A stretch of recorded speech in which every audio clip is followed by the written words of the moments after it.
உங்களுக்கு நிம்மதி உண்டாகுவதாக, தேவனுடைய இரக்கங்கள் அதிகமாவதாக. தேவன் என்ன சொல்கிறாங்கன்னா, நீதிமொழிகள் 16:3, உன் செய்கைகளை கர்த்தருக்கு ஒப்புவி, அப்பொழுது உன் யோசனைகள் உறுதிப்படும். என்ன செய்தாலும் நீங்கள் எப்படி செய்ய போகிறீங்க, எல்லாத்தையும் யார்கிட்ட சொல்லணுன்னா ஏசுக்கிட்ட சொல்லி ஆகணும். இப்படி தான் செய்ய போகிறேன், அப்படி தான் செய்ய போகிறேன் அப்படின்னு நீங்கள் சொல்லணும், ஒப்பு கொடுக்கணும். அப்படி நீங்கள் ஒன்று விடாமல் அவர்கிட்ட சொல்லிட்டு செய்தால் அதில் ஒரு வெற்றி வரும். எல்லாத்தையும் நீங்களே முடிவெடுத்து நீங்கள் செய்துட்டீங்கன்னா அப்புறம் எதுக்குங்க உங்களுக்கு ஏசு? இல்லை, நானே செய்துட்டேன், நானே ஒன்று விடாமல் யோசித்து பிளான் பண்ணி செய்துட்டேன்னா அப்புறம் எதற்கு உங்களுக்கு ஏசு வேணும்? நீங்கள் எது செய்தாலும் என்ன செய்தாலும் நீங்கள் தேவன்கிட்ட சொல்லிட்டு தான் செய்யணும். சில பேர்லாம், நிறைய பேர், நான் தான் ராஜா, நான் தான் ராணி, நான் நினைக்கிறது தான் நான் செய்வேன் அப்படின்னு சொல்கிற உங்களுக்கு எதற்கு ஏசு தேவைப்படுது? எல்லாத்தையும் செய்துட்டோன்னே பிரச்சனைன்னு ஒன்று வந்துட்டா அப்புறம் பார்த்துக்கலாம், அப்புறம் ஏசுக்கிட்ட போகலாம். ஒரு முடிச்சு விழுந்தா அப்புறம் ஏசுக்கிட்ட போவோம். அது வரைக்கும் எதுக்கு அவரை டிஸ்டர்ப் பண்ணிக்கிட்டு அப்படின்னு நினைக்கிறீங்களா? அப்படிலாம் நீங்கள் முடிவெடுத்தால் கஷ்டம். ஃபஸ்ட்டே சொல்லிடுங்க, இது செய்ய போகிறேன், அது செய்ய போகிறேன் அப்படின்னு. சரிங்களாங்க? நீங்கள் அப்படி செய்தீங்கன்னா எல்லாமே உங்களுக்கு வெற்றி வரும். பக்கத்தில் இருக்கிற கடைக்கு போகிறதா இருந்தால் கூட நீங்கள் சொல்லிட்டு தான் போவோம். வீட்டில் எல்லார்கிட்டையும் சொல்லுவோம் பக்கத்தில் உள்ள கடைக்கு போகிறேன்னு. ஆனால் ஏசுக்கிட்ட சொல்ல மாட்டீங்க.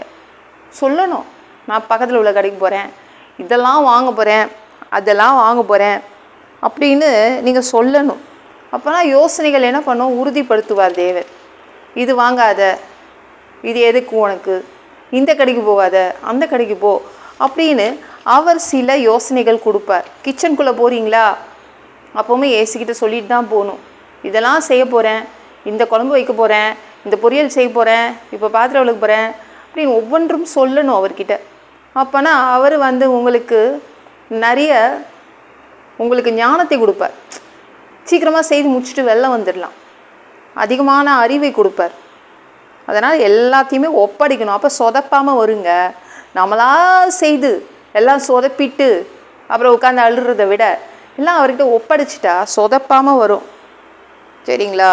உங்கள் ஆலோசனையை நீங்கள் ஒப்பு கொடுத்து விட்டால், காலையிலே, அம்மா நான் இன்றைக்கி வேலைக்கு போகிறேன், இந்த வேலைலாம் இருக்குது, நான் இந்த பிஸ்னஸ்க்கு போகிறேன், இந்த தொழிலில் நான் இதெல்லாம் செய்ய போகிறேன்னா, ஓஹோ என் பிள்ளை மனசில் இவ்வளோ ஐடியா இருக்குது, இது தப்பு, இப்படி கரெக்ட் பண்ணுவார். அவர் திருத்தி கொடுப்பார். வேண்டாம், இதுபடி செய்யாத அப்படின்னு உங்கள் மனசுக்குள்ளே வேறு மாற்றி வைப்பார். அதனால் எப்போமோ எது செய்கிறதா இருந்தாலும் ஏசுக்கிட்ட சொல்லிட்டு செய்யுங்க. சரிங்களா? அவர் உங்கள் ஆலோசனைகளை உறுதிப்படுத்தும் போது எல்லாமே சொதப்பாமல் வெற்றிகரமாக வந்துடும். சரிங்களாங்க? நீங்கள் பெரிய முடிச்சு விழுந்தாதான் நான் ஏசுக்கிட்ட வருவேன், ஏதாவது ஒரு பிரச்சனை வந்தால் தான் ஏசுக்கிட்ட வருவேன் அப்படின்னா உங்கள் ஆயுசு நாட்களில் நிறைய நாட்கள் வீணடிச்சிடுவீங்க. வேஸ்ட்டாக போகக்கூடாது. நம்மளுக்கு இருக்கிறதே இந்த பூமியில் 100 வருடங்கள். அது ஏன் வேஸ்ட் பண்ணுறீங்க? இருக்கிற நாட்கள்லாம் தேவன்கிட்ட இதெல்லாம் செய்யட்டா கேட்டு செய்யுங்க. சரிங்களா? நம்ம ஏதேன் தோட்டத்தில் இருக்குல்ல, ஏதேன் தோட்டத்தில் ஆதாம் இருந்தாங்கள்ல, அப்போது தேவன் என்ன தெரியுமா செய்தாங்க? எது செய்தாலும் நம்ம ஆதாம் கிட்ட போய் காமிச்சாங்க. ஆதாம் நான் இது செய்திருக்கேன், நீ பேர் வை. ஆதாம் நான் இந்த பறவை செய்திருக்கேன், இந்த மிருகம் செய்திருக்கேன், நீ பேர் வை அப்படின்னு ஒவ்வொன்றா காண்பிச்சாங்க. ஆனால் நம்ம ஆதாம் இருக்காங்கல்ல, ஆதாம் அப்படி கிடையாது. ஆதாம் தேவன்கிட்ட ஒன்றுமே கொண்டு போய் காமிக்கல. மனைவி வந்துட்டோன்னே, ஏன்னா அவன் வாழ்க்கையில் அவனுக்கு தேவனை விட ஏவாள் தான் பெரியவளாக தோன்றினாள். ஓ, தேவனை விட இந்த ஏவாள் தான் பெரியவள் அப்படின்னு ஒரு நேரத்தில் அப்படி அவன் அந்தளவு மரியாதை கொடுக்க ஆரம்பிச்சிட்டான். இந்த பழத்தை நம்ம சாப்பிட்லான்னு சொல்லும்போது ஒரு வார்த்தை தேவன்கிட்ட கேட்டுட்டு வரலாம்ல, இது மாதிரி இந்த பழத்தை நான் சாப்பிட்லாமா தேவனே? இந்த பாம்பு வேற சொல்லுது, இந்த பாம்பு உசிப்பை ஏற்றி விடுது, இந்த ஏவாள் வேற என்னை திரும்ப என்னை போட்டு நெருக்கடி பண்ணுறா இந்த பாம்பு சொன்னபடி, ஏவாள் சொன்னபடி இந்த பழத்தை நான் சாப்பிட்டா கேட்டிருந்தா தேவன் என்ன சொல்வார்?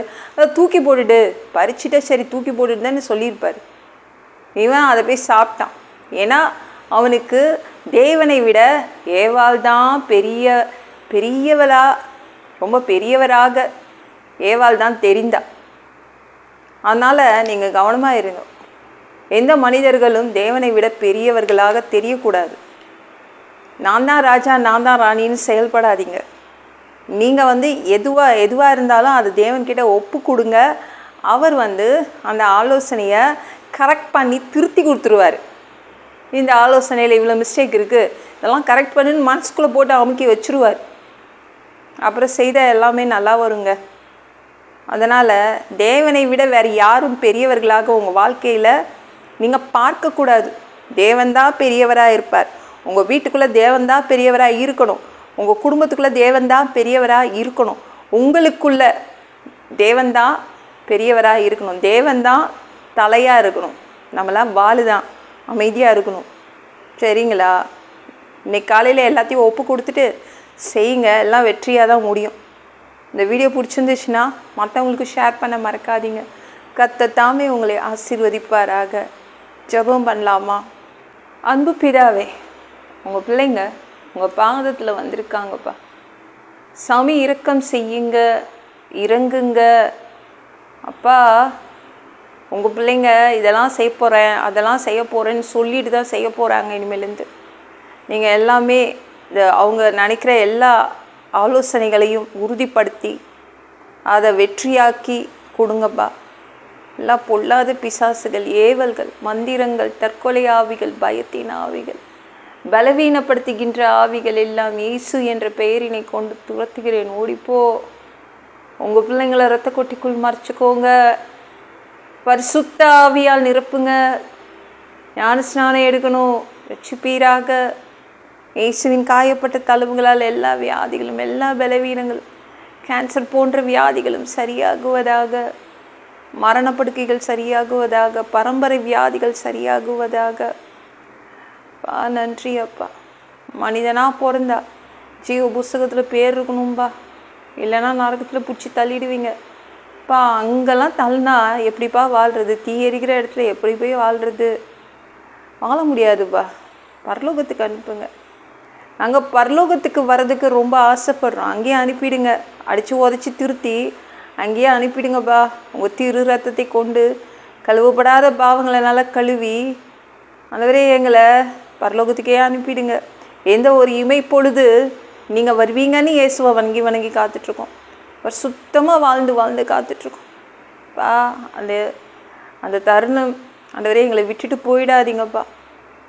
சாமி, உங்களுக்கு ஒப்பான ஒரு உடம்பு கிடைக்கும். அதை பெற்றுக்கொண்டு மதியவானத்தில் உங்களை பார்க்க வருவோம், உங்களை சந்திக்க வருவோம். அந்த தருணத்தை இழந்துடக்கூடாதுப்பா. ப்ளீஸ்ப்பா. சுத்தமாக வச்சுக்கோங்கப்பா. சுத்தமாக வாழ்கிறது கூட உங்கள் உதவி தான் தேவைப்படுதுப்பா. எல்லாத்துக்கும் உங்கள் உதவி தான் தேவைப்படுதுப்பா. நன்றி ராஜா, உமக்கு சோத்திரமப்பா. 3வது தடவை கூட இந்த பூமிக்கு வருவீங்க. இந்த பூமியின் ஓனராக, சொந்தக்காரராக வருவீங்க அப்பா. 1000 வருடம் அரசாட்சி செய்வீங்க அப்பா. அந்த காலகட்டத்துக்கும் எங்களை கூப்பிட்டுக்கோங்க. எல்லாவற்றையும் ஒப்பு கொடுக்குற இயேசு மூலம் ஜெபம் கேளும் பிதாவே. ஆமென்.